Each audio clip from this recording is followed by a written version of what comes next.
के पश्चात हम सबके जीवन का एक ही उद्देश्य है, कौरवों का विनाश।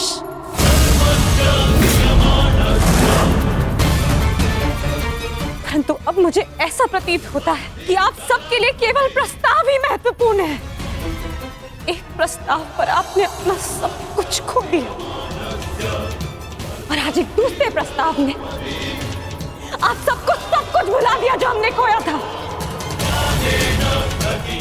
क्या एक शांति प्रस्ताव कौरवों के दिए गए वर्षों पुराने घावों को भर सकता है? आप सबके दिए गए वचनों को भुला सकता है? यज्ञसेन, यदि तुम चाहो तो इस संधि को ठुकरा सकती है। तुम्हें इसका पूर्ण अधिकार है, परंतु इसके पहले कोई भी निर्णय लेने से पूर्व मैं सखा वासुदेव से वार्तालाप करना चाहती हूँ।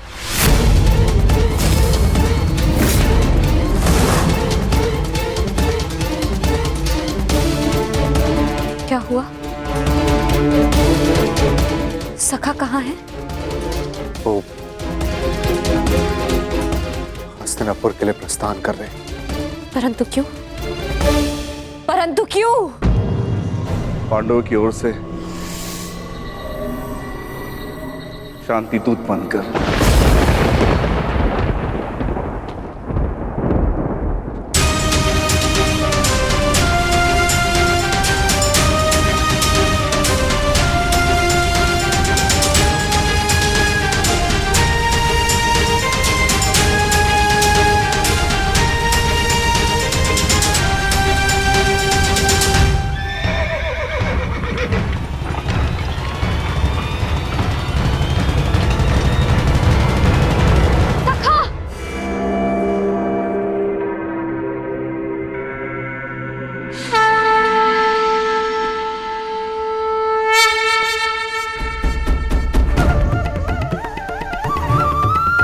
क्रोधित हो अपने सखा से?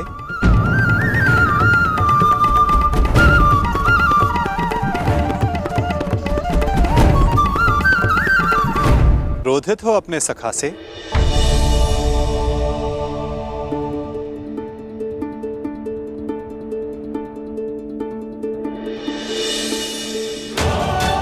मुझे लगा प्रस्थान कर गए।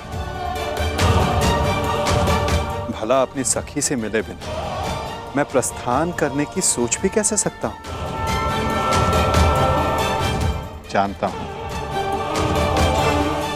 तुम्हारे मन में बहुत प्रश्न तुम्हें व्याकुल कर रहे हैं।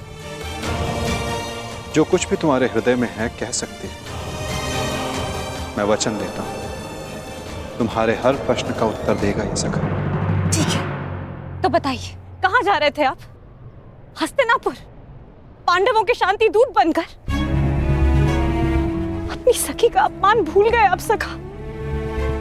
अपमान करने वालों के समक्ष संधि का प्रस्ताव लेकर जा रहे हैं आप? मुझे आपसे ये आशा नहीं थी सखा। आप उन दोषियों से गले मिलने को तत्पर हो गए जिन्होंने मेरे...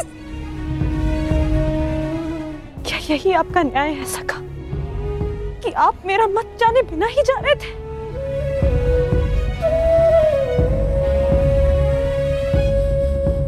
नहीं सखी, ऐसा नहीं। मैं भली भांति जानता हूं कि तुम्हारा मत क्या है और मैं तुम्हें वचन देता हूं कि तुम्हारा मत और मंतव्य दोनों ही पूर्ण होगा सखी। और इसीलिए मैं हस्तिनापुर जा रहा हूं। जो कह रहे हैं मुझे समझ नहीं आ रहा है सखा। मैं शांति दूत बनकर इसलिए जा रहा हूं सखी क्योंकि पहले संदेश हस्तिनापुर से आया है, परंतु अभी शांति प्रस्ताव स्वीकार नहीं हुआ है। मैं इसलिए जा रहा हूं ताकि कोई ये ना कह सके कि शांति प्रस्ताव होते हुए भी पांडवों ने आक्रमण किया, या फिर शांति प्रस्ताव का उत्तर नहीं दिया। मैं आपके इस उत्तर से संतुष्ट नहीं हो सका।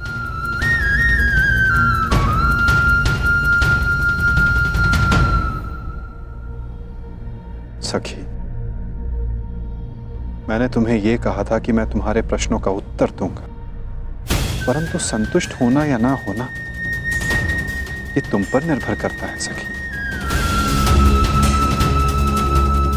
अब मुझे हस्तिनापुर जाने की आज्ञा दो।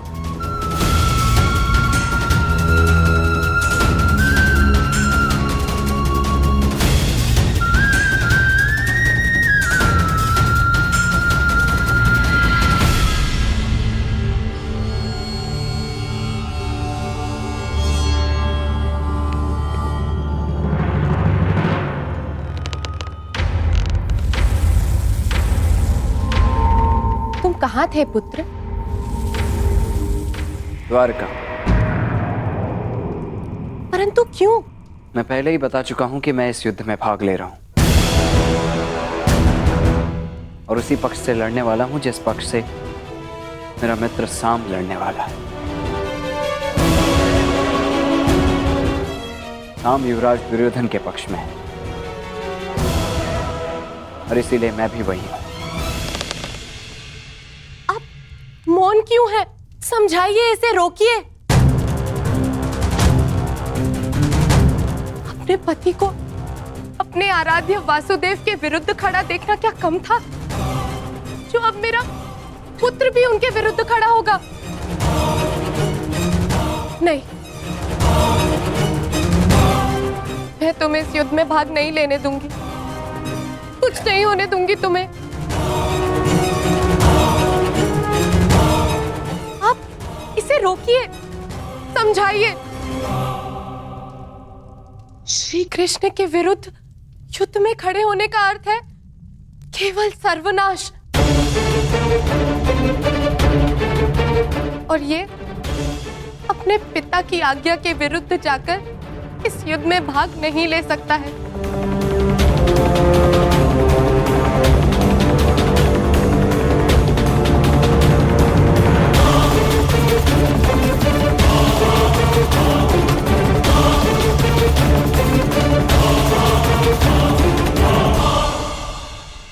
जब तुमने मुझ पर बाण छोड़ा तो तुमने मेरे सीने को लक्ष्य बनाया था, परंतु तुम्हारा लक्ष्य थोड़ा चूक गया। उसमें तुम्हारी भूल नहीं थी, उसका कारण तुम्हारा धनुष था। तुम्हारा धनुष संतुलित नहीं है।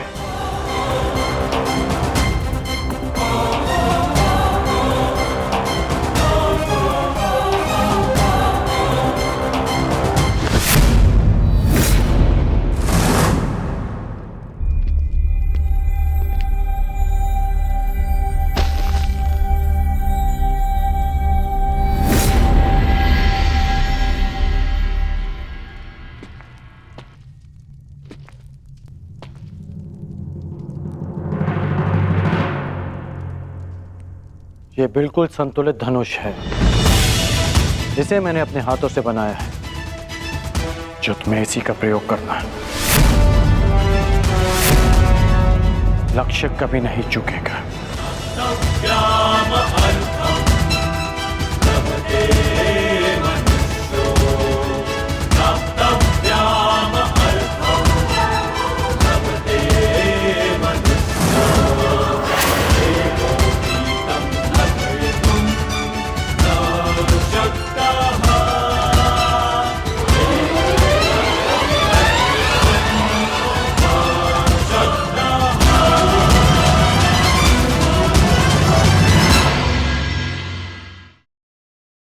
सीमा एक रेखा ही नहीं, एक परिभाषा भी है।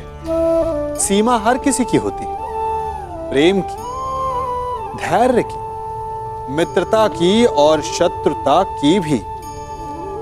और जो सदैव सीमा में बंधे रहते हैं वो सामान्य मनुष्य बनकर रह जाते हैं, परंतु जो समय आने पर सीमा तोड़ देते हैं वही भविष्य बनाते हैं।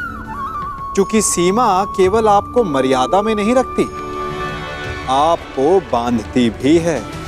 अब ये आप पर, मुझ पर, हम सब पर निर्भर करता है कि ये जाने कौन सी सीमाएं हमें बांधती हैं और कौन सी सीमाएं शक्ति के नए मार्ग समक्ष लाती हैं। इसलिए सीमाएं तो जो कर सकते हो उससे अधिक करने का प्रयत्न कर, तभी नई सीमाएं बना पाओगे।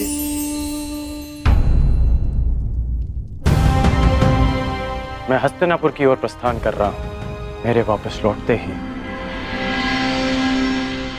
तुम्हारा प्रशिक्षण प्रारंभ हो जाएगा।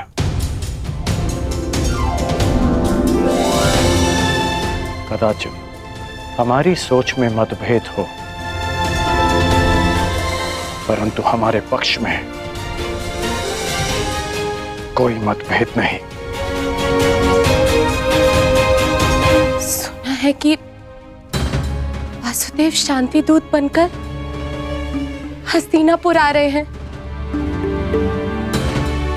तो हो सकता है कि ये युद्ध टल जाए। नहीं, युद्ध होना निश्चित है। हाँ, वासुदेव स्वयं आ रहे हैं तो अवश्य कोई बात होगी।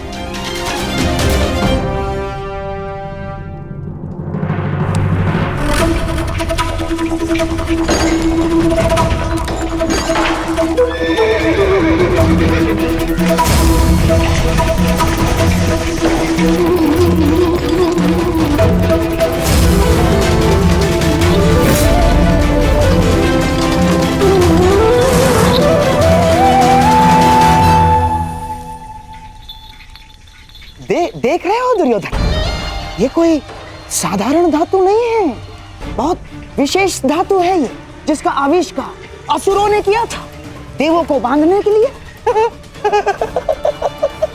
इससे सक्षम और कठोर कुछ हो ही नहीं सकता उस छलिए को बांधने के लिए। अब उसके आते इसी से उसे बंदी बना लेंगे।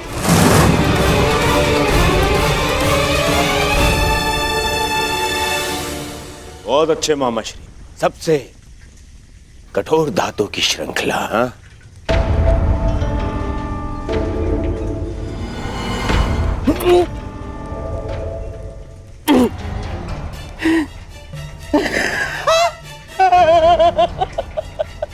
देखो, मैंने कहा था ना तुमसे। परंतु मैं ये देखना चाहता हूं कि ये कितनी कठोर है।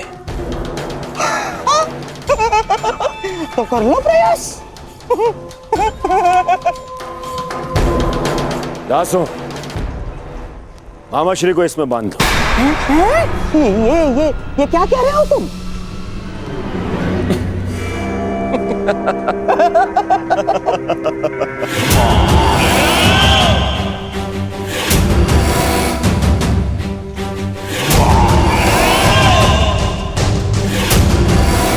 मुझे श्रृंखला से बांध दिया जाए। बांधो! अरे बांधो बांधो।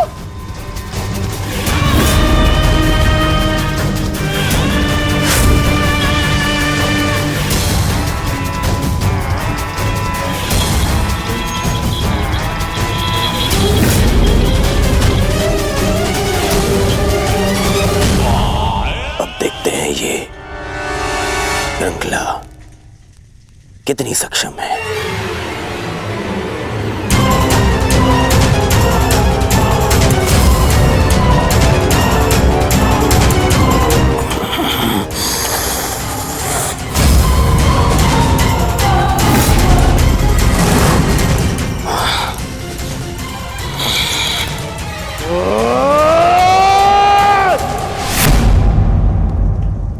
अद्भुत,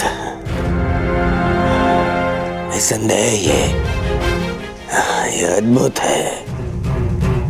अब हुआ पूर्ण प्रबंध उस वासुदेव के स्वागत का।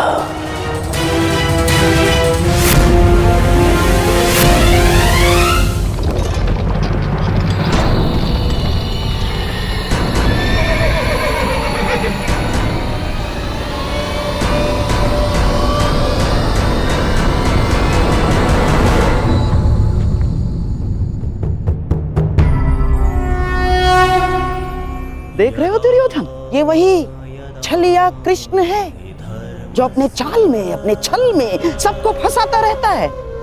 ग्लानिर्भवति भारत, आज ये स्वयं मेरे रचाए चक्रव्यूह में फंसने आ गया।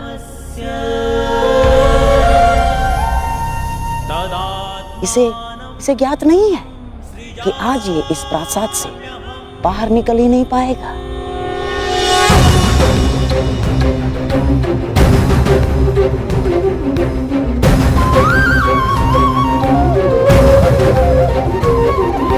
यदा यदा धर्मस्य ग्लानिर्भवति भारत अभ्युत्थानमधर्मस्य तदात्मानं सृजाम्यहम्।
नारायणं नमस्कृत्य नरं चैव नरोत्तमं देवीं सरस्वतीं व्यासं ततो जयमुदीरये।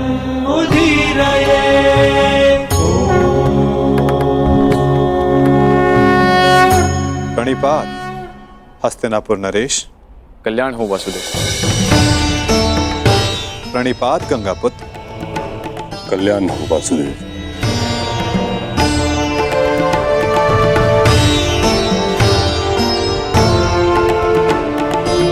प्रणिपात समधि श्री। स्वास्थ्य। प्रणिपात गांधार नरेश। प्रणिपात मुरली मनोहर, आपका स्वागत है हस्तिनापुर में। प्रणिपात वासुदेव, मैं समस्त हस्तिनापुर की ओर से आपका आभारी हूं कि आपने शांति प्रस्ताव को एक अवसर दिया और हस्तिनापुर आए। अवसर तो धर्मराज ने दिया है महात्मा विदुर, अपने बड़ों के प्रस्ताव को आदर देकर।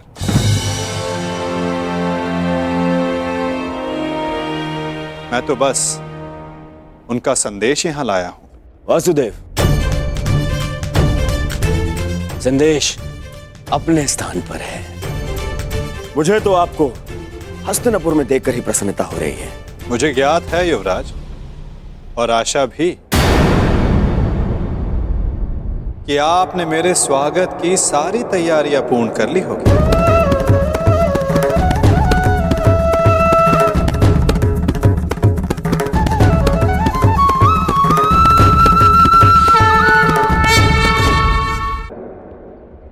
अवश्य। आप मेरे समधी जो हैं। चलिए, आइए मेरे कक्ष में चलते हैं। मेरे कक्ष में चल के आदर सत्कार ग्रहण कीजिए। आपके मुख से ऐसे वचन सुनकर संतोष हुआ युवराज, और अधिक प्रसन्नता इस बात की हुई है कि आपने मुझे शांति दूत के रूप में स्वीकार किया। ये शांति प्रस्ताव के बारे में हम कल बात करेंगे। आप यात्रा से आए हैं, विश्राम करें, थकान दूर करें। आइए। क्यों नहीं युवराज, अवश्य।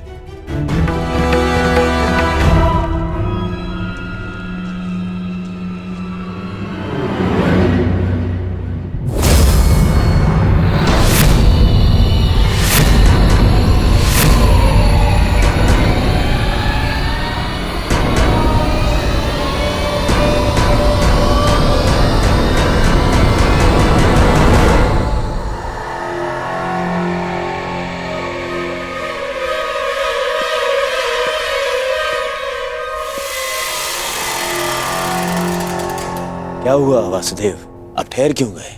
मैं आपके सत्कार भाव का सम्मान करता हूं युवराज, परंतु मैं शांति दूत हूं, शरणागत नहीं।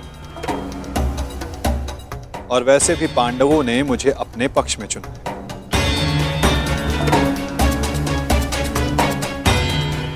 और नीति अनुसार एक दूत आतिथ्य तब तक ग्रहण नहीं कर सकता जब तक उसका कार्य पूर्ण ना हो जाए। इसलिए क्षमा कीजिएगा मुझे, मैं आपका सत्कार ग्रहण नहीं कर सकता।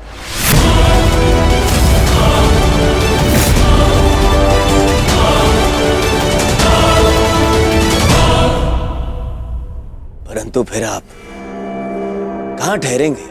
आप उसकी चिंता ना करें युवराज, मेरे पास अपनी व्यवस्थाएं हैं। आइए भी ना वासुदेव, आप हमारे यहाँ पधारे, हम धन्य हुए। हमारे यहाँ आकर हमें कृतार्थ करें। हमने आपकी ऐसी व्यवस्था की है, ऐसी व्यवस्था की है वासुदेव कि आप हस्तिनापुर छोड़कर कहीं जाएंगे ही नहीं। ऐसा कुछ नहीं जो सदा रहे, और ऐसा कुछ नहीं जो सदा ना रहे। तो फिर मेरे यहां होने ना होने का क्या अर्थ रह जाता है गांधार नरेश?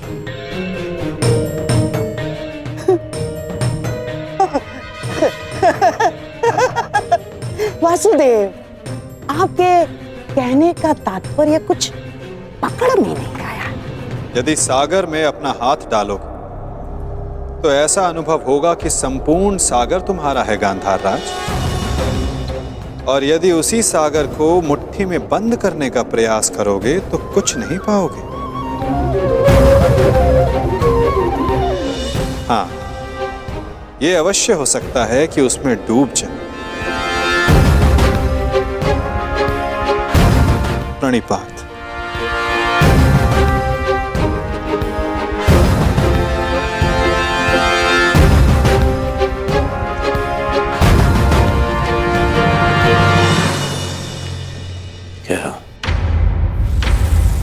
क्या चल क्या रहा है इस चलिए के मन में?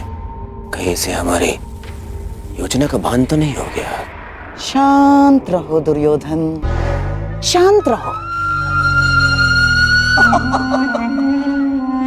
आज नहीं आया तो क्या हुआ? कल तो इसे सभा में आना ही होगा, और ये आएगा। क्यों?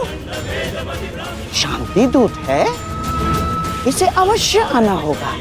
और फिर हमारी योजना सफल।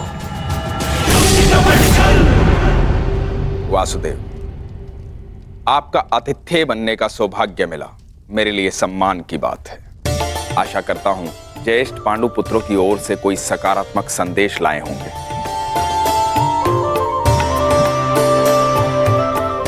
संदेश तो मैं लाया हूं महात्मा विदुर, परंतु वो संदेश मैं कल सभा में सबके समक्ष रखूंगा।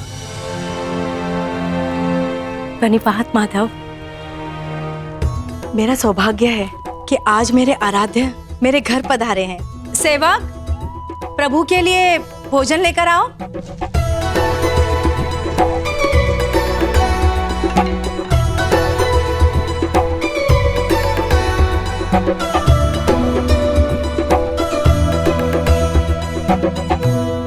भोग लगाइए प्रभु।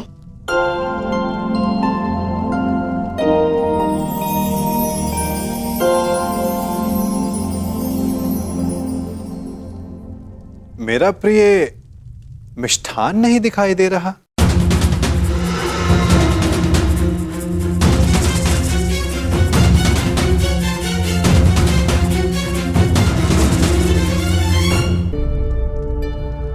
जानती हूँ आपको मिष्ठान बहुत प्रिय है वासुदेव, परंतु जब से कुलवधू का राजसभा में अपमान हुआ, हमने मिष्ठान त्याग दिया।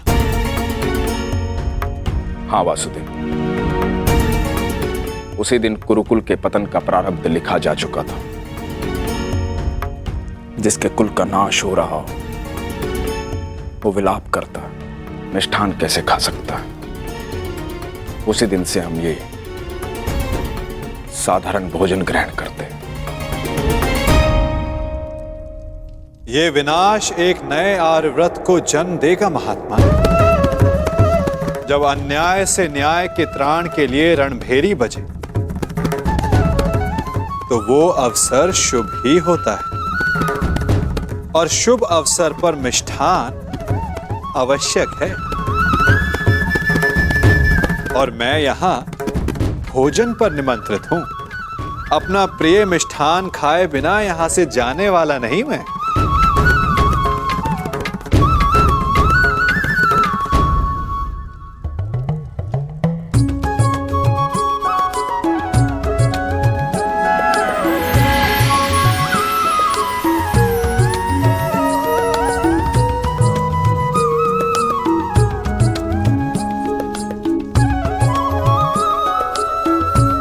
आइए मिष्ठान ग्रहण कीजिए। वाह काका श्री वाह।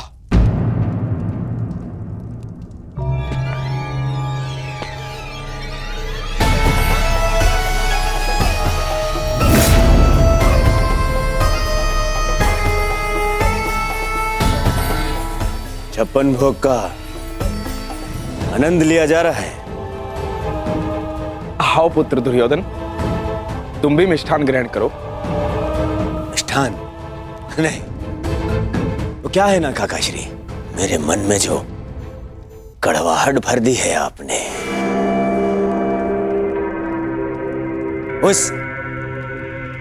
इस मिष्ठान की मिठास से मिट नहीं सकती है।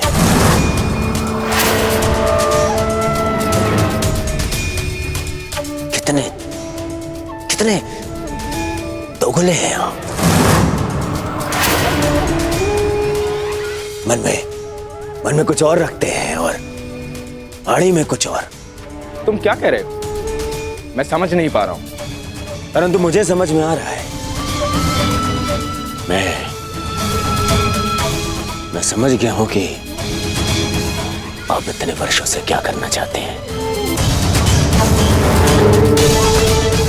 आप मुझे नीचा दिखाना चाहते हैं।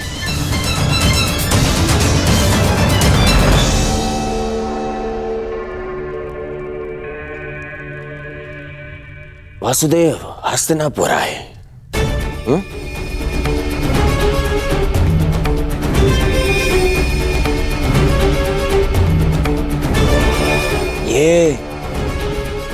ये मेरे संबंधी हैं। और इन्होंने अपनी सेना की शक्ति भी मुझे दी है, तो दोनों ही नाते से इनका सम्मान सत्कार करने का अधिकार पहले मेरा है। परंतु आपने क्या किया?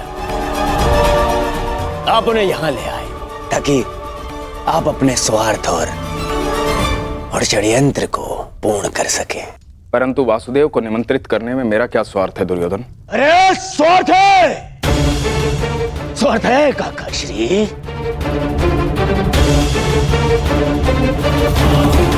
राजसभा में प्रस्थान से पूर्व आप उन्हें यहां इसलिए लाए ताकि आप अपने वो प्रिय पांडवों के पक्ष में इन्हें उकसा सके। स्वार्थ है।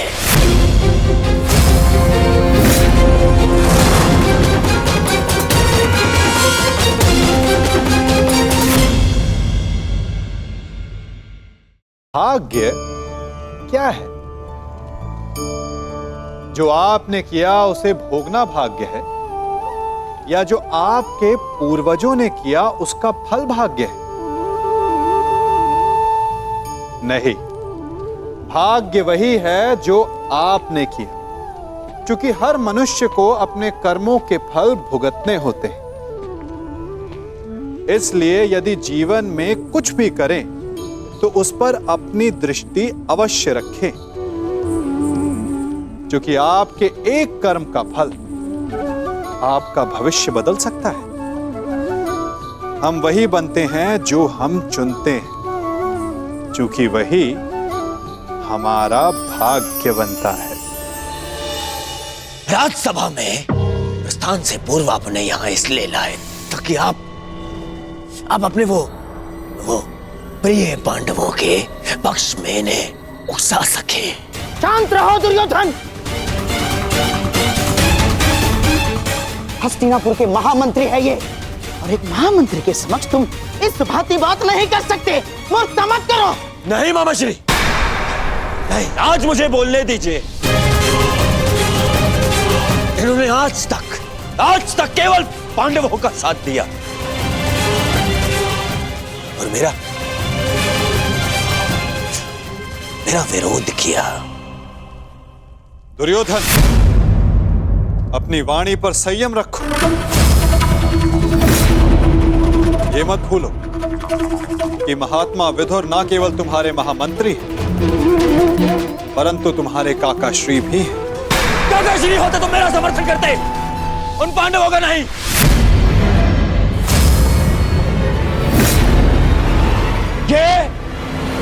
ये केवल एक कृतज्ञ षड्यंत्रकारी है और कुछ नहीं।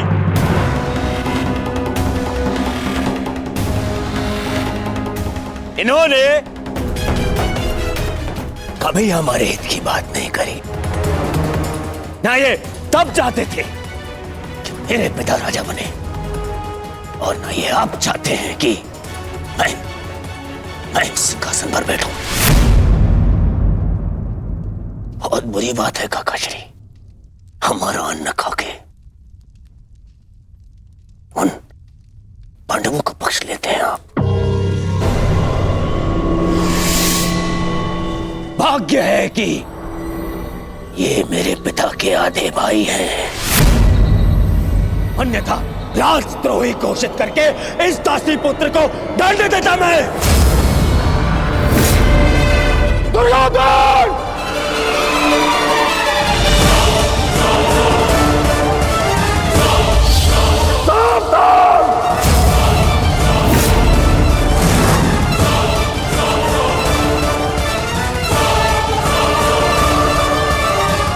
ये आप क्या कर रहे हैं आर्य? आप तो शांत रहिए। बालक नहीं है ये, जो इसके हर अपराध को बालक समझकर क्षमा कर दूं। इसे स्मरण होना चाहिए कि मैंने शस्त्र शिक्षा तात श्री भीष्म से ली है। इसने मेरी निष्ठा पर प्रश्न किया। आज जिस प्रकार के शब्दों का प्रयोग इसने किया है, इसे हस्तिनापुर से निष्कासित कर देना चाहिए। निष्कासित तो मुझे आपको कर देना चाहिए। अपनी सीमा का उल्लंघन मत कर दुर्योधन।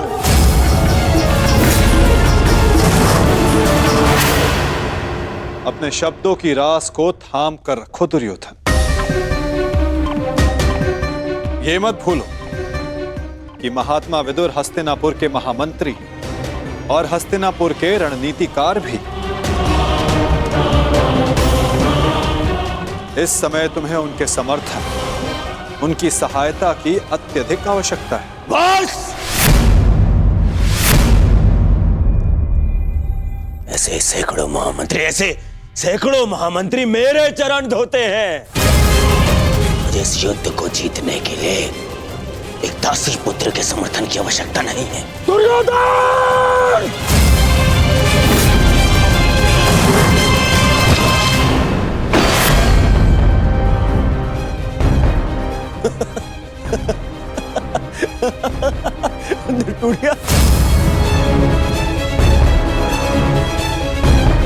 इस धनुष के साथ तुम्हारे प्रति मेरा समर्थन भी टूट गया है।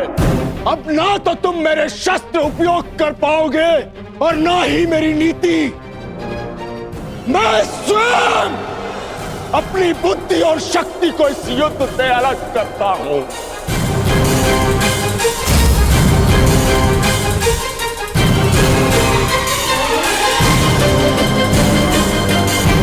दुर्योधन, हंसना बंद करो ये हंसना। धर्मात्मा, देखिए, क्षमा कर दीजिए इसे। बच्चा है, बालक है ये। छोड़िए मामाश्री, ऐसे दोगले इंसान का हमारे साथ ना होना ही हमारे लिए श्रेयस्कर है। गंगाराज, इससे पहले कि मेरे क्रोध से मेरे विवेक का बांध टूट जाए, ले जाओ इसे यहाँ से। और ना जाओ तो क्या कर लेंगे? ईश्वर के लिए चुप हो जाओ। तुम्हें ज्ञात नहीं है तुमने कितना बड़ा अनर्थ किया है।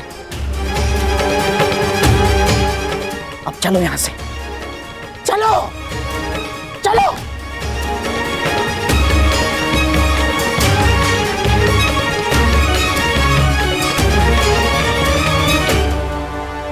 धनुष ना टूटता तो मेरा बाण छूट जाता, मेरे भ्राता धृतराष्ट्र को पुत्र हानि होती। मैं आज भी यही कामना करता हूं कि यदि ये युद्ध हो तो मेरे भ्राता धृतराष्ट्र के पुत्र और मेरे ज्येष्ठ भ्राता पांडु के पुत्र सुरक्षित रहे।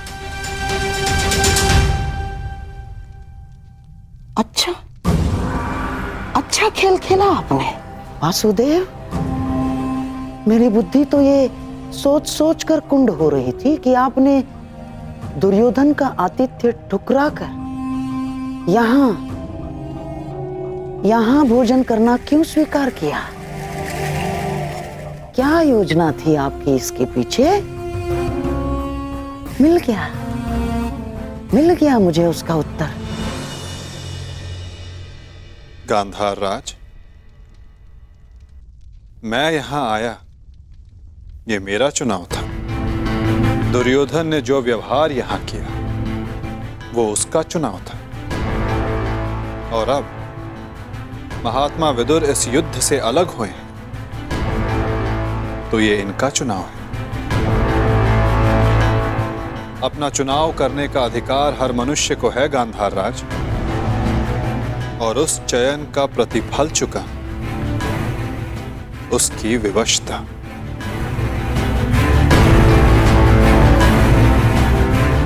प्रणिपात।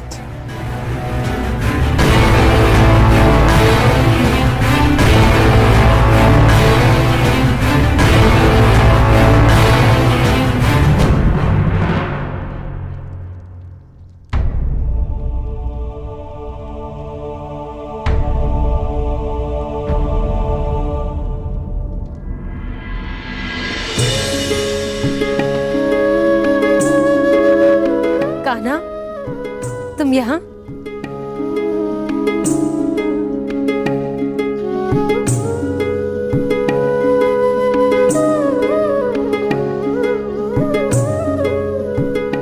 सोचा कि अपनी बुआ को बता दूं कि भूखे पेट शयन करने से बुरे स्वप्न आते हैं। मेरी निद्रा और भूख तो तभी उड़ गई थी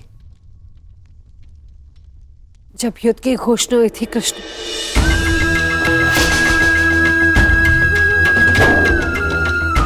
जिस माता के पुत्रों का जीवन दांव पे लगा हो उसकी आंखों में नींद कैसे आएगी? उसके गले के नीचे से नवाला कैसे उतरेगा?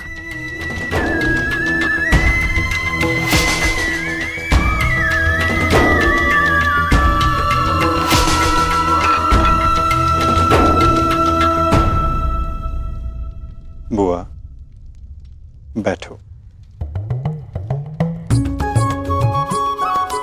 मैं तो यहां इसलिए आया था कि अपनी बुआ के साथ भोजन का आनंद उठा सकूं, परंतु मेरी बुआ इतनी व्याकुल, इतनी निराश है। यदि आपको मुझ पर विश्वास है कि मैं आपके पुत्रों की रक्षा करने में सक्षम हूं, तो क्या आप फिर भी भोजन नहीं करेंगी? तुम्हारी बात कोई चाह के भी कैसे टाल सकता है? तो फिर पहले आप भोजन कीजिए।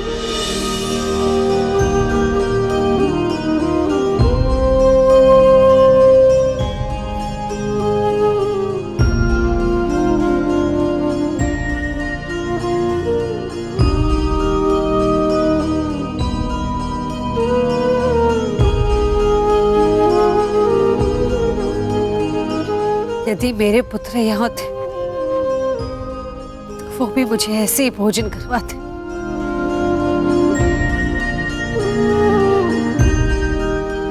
धन्यवाद कृष्ण,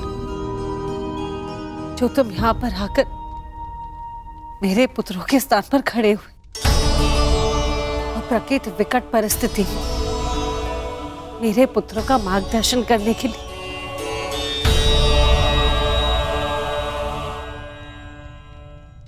इसमें कोई संदेह नहीं बुआ कि परिस्थिति बहुत विकट है, परंतु जो इस बात को समझ सकता है उसे इस परिस्थिति को टालने की, इस युद्ध को रोकने के लिए प्रयत्न करना चाहिए। मैं भी कर रहा हूं, आप भी कीजिए।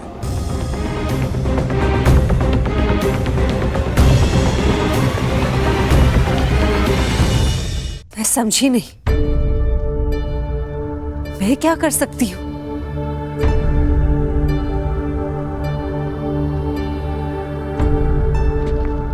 आपको स्मरण है बुआ,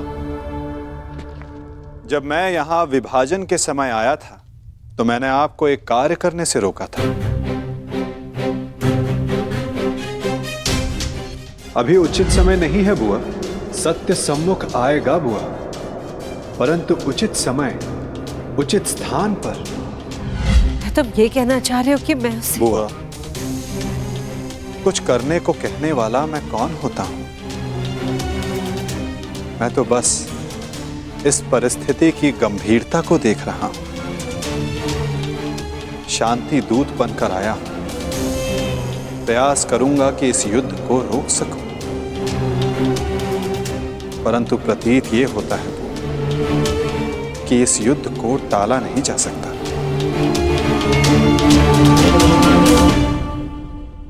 मुझे भी उसी दिन का भय है कृष्ण,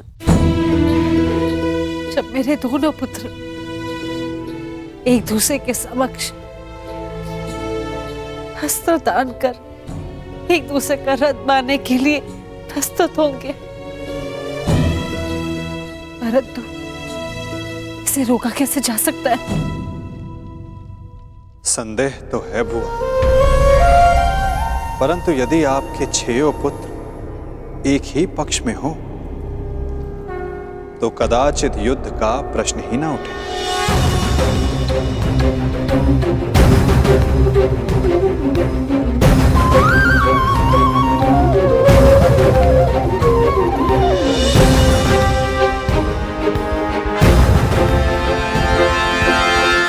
मैं वो करने जा रहा हूं जो मेरा कर्तव्य है। आप वो करें जो आपको उचित लगता है।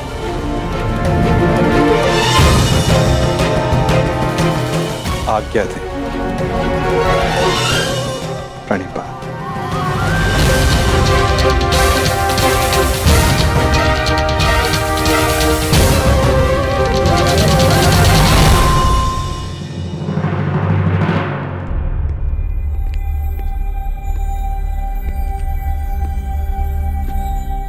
माधव,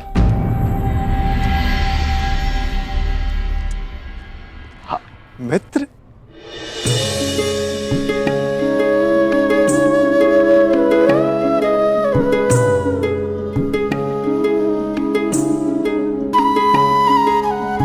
मुझे बहुत प्रसन्नता हुई तुम्हें फिर से देखकर। कहाँ थे तुम? मेरे स्वागत के लिए नहीं आए? क्योंकि मुझे नहीं लगता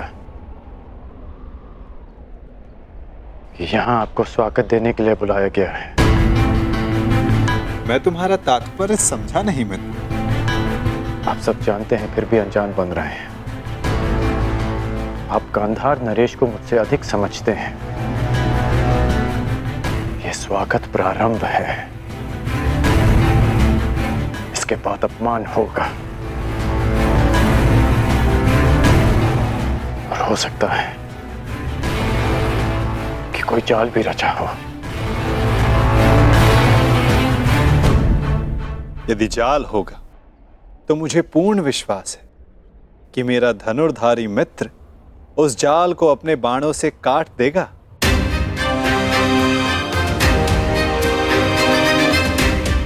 यदि मैं ऐसा नहीं कर पाया तो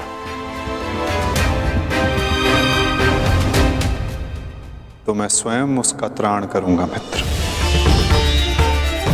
हाँ, अब हम सबसे भिन्न हैं, अधिक सक्षम हैं, अधिक शक्तिशाली हैं, किंतु आप भी तो मानव का ही रूप है ना, और मानव सब कुछ नहीं जानता। अन्यथा आज आप दुर्योधन की सभा में नहीं आते।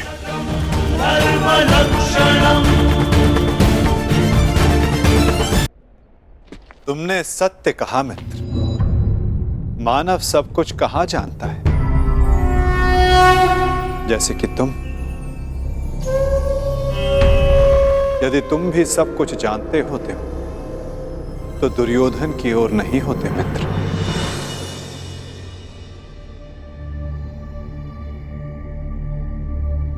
वासुदेव, बात को समझने का प्रयास कीजिए। मैं भावी संकट की बात कर रहा हूं।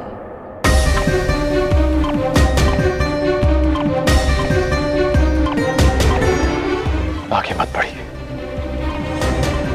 रुक जाइए वासुदेव।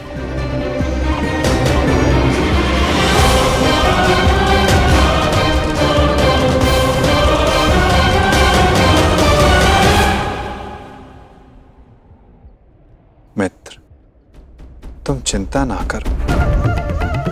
यदि मैं हर उस स्थान पर रुक जाता जहां संकट संभव था, तो मेरे जन्म लेने के पश्चात मैं बंदी गृह में नहीं रुक जाता मित्र।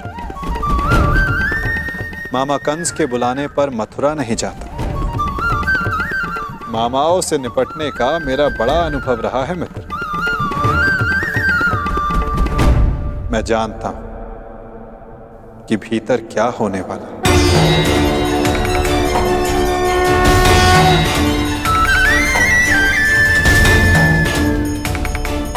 फिर भी आप जा रहे हैं? हाँ मित्र, मैं इसलिए नहीं जा रहा कि ये मेरी इच्छा है। मैं इसलिए जा रहा हूं कि वहां राज्यसभा में जो होगा उसके लिए वहां मेरा होना आवश्यक है। परंतु महत्वपूर्ण प्रश्न यह है मित्र कि मैं ऐसा कर क्यों रहा हूं। इस सभा के पश्चात मुझसे मिलना, कदाचित मैं भी तुमसे यही प्रश्न कर बैठूं। मैं यहां केवल हस्तिनापुर की सभा को संबोधित करने नहीं आया, मैं यहां तुमसे भी मिलने आया हूं मित्र।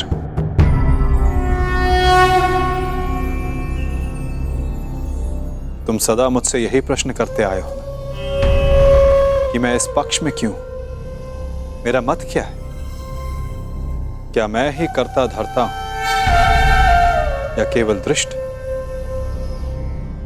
क्या मैं ही कार्य साधता हूं या कार्य का साक्षी मात्र?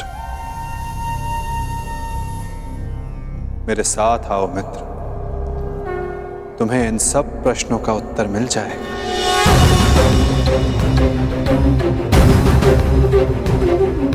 मैं इस सृष्टि का साक्षी, आज तुम मेरे साक्षी बनो मित्र। धर्मस्य भारत